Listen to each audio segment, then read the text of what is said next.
اللهم صل على سيدنا ومولانا محمد أفضل صلواتك بعدد معلوماتك وبارك وسلم وصل عليه.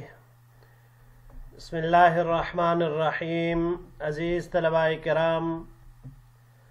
امید ہے انشاءاللہ العزیز آپ سب خیر و عافیت کے ساتھ ہوں گے. جامع السنن الترمذی جلد ثانی کے ابواب الاستئذان والآداب عن رسول اللہ صلی اللہ علیہ وسلم کے ایک اور باب ما جاء فی تسلیم الراکب علی الماشی کے ساتھ اللہ جل شانہ کے فضل و کرم سے ایک مرتبہ پھر آپ حضرات کے خدمت میں حاضر ہونے کا موقع ملا. بحمد اللہ تعالی. عزیز طلباء کرام، آج ہمارا سبق نمبر 275 ہے، تو بڑھتے ہیں اپنے سبق کی طرف.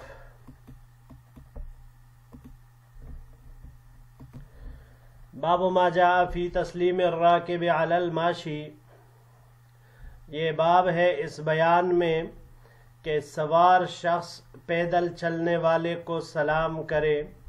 وبه قال حدثنا محمد بن المثنى وإبراهيم بن يعقوب قال حدثنا روح بن عبادة عن حبيب بن الشهيد عن الحسن عن أبي هريرة رضي الله تعالى عنه عن النبي صلى الله عليه وآله وسلم قال. ہمیں روایت کی محمد بن مثنى اور ابراہیم ابن یعقوب نے، یہ دونوں حضرات فرماتے ہیں ہمیں روایت کی روح بن عبادہ نے، انہوں نے حبیب ابن الشہید سے، انہوں نے حسن بصری رحمہ اللہ سے، انہوں نے حضرت ابو ہریرہ رضی اللہ تعالی عنہ سے، اور انہوں نے حضور نبی کریم صلی اللہ علیہ وسلم سے نقل کیا ہے. قال کہ آپ علیہ السلام نے ارشاد فرمایا: یسلم الراکب علی الماشی والماشی علی القاعد والقلیل علی الکثیر. سوار شخص پیدل چلنے والے کو سلام کرے گا، اور پیدل چلنے والا بیٹھنے والے کو سلام کرے گا، اور توڑے لوگ زیادہ کی تعداد کو سلام کریں گے. وزاد ابن المثنى فی حدیثہ، ابن مثنى نے اپنی روایت میں اس کا بھی اضافہ فرمایا ہے. وَيُسَلِّمُ الصَّغِيرُ عَلَى الْكَبِيرِ، اور سلام کرے گا چھوٹا بچہ بڑے کے اوپر. وفی الباب عن عبداللہ ابن شبل وفضالة ابن عبید وجابر، اس باب میں حضرت عبد الرحمن ابن شبل، فضالہ ابن عبید اور حضرت جابر رضی اللہ تعالی عنہم اجمعین سے روایات مروی ہے. ھذا حدیث قد روی من غیر وجہ عن ابی ہریرہ. یہ حدیث ایک اور طریق سے بھی حضرت ابو ہریرہ رضی اللہ تعالی عنہ سے مروی ہے. قال ایوب السختیانی ویونس بن عبید وعلی بن زید. یہ تینوں حضرات یعنی ایوب سختیانی، یونس بن عبید اور علی بن زید فرماتے ہیں ان الحسن لم يسمع من ابی ہریرہ رضی اللہ تعالی عنہ، کہ حسن بصری نے حضرت ابو ہریرہ رضی اللہ تعالی عنہ سے بالکل سماع نہیں کی. وبه قال حدثنا سويد بن نصر قال حدثنا عبد الله قال حدثنا حيوة بن شريح قال أخبرني أبو هانئ الخولاني عن أبي علي الجنبي عن فضالة بن عبيد رضي الله تعالى عنه أن رسول الله صلى الله عليه وسلم قال. ہمیں روایت کی سوید بن نصر نے، انہوں نے عبداللہ ابن مبارک سے، انہوں نے حیوہ ابن شریح سے. حیوہ ابن شریح نے فرمایا کہ مجھے خبر دی ابو ہانی خولانی نے، انہوں نے ابو علی الجنبی سے، انہوں نے حضرت فضالہ ابن عبید رضی اللہ تعالی عنہ سے، کہ حضور نبی کریم صلی اللہ علیہ وسلم نے ارشاد فرمایا: یسلم الفارس علی الماشی والماشی علی القائم والقلیل علی الکثیر. کہ سوار شخص، گھوڑے پر سوار شخص پیدل چلنے والے پر سلام کرے گا، اور پیدل چلنے والا کڑے شخص پر سلام کرے گا، اور توڑے سے لوگ زیادہ کی تعداد والوں کو سلام کریں گے. اگلے سلائیڈ کی طرف بڑھتے ہیں جی. ھذا حدیث حسن صحیح. یہ حدیث حسن صحیح ہے. وہ ابو علی الجنبی اسمہ عمرو بن مالک، اور ابو علی الجنبی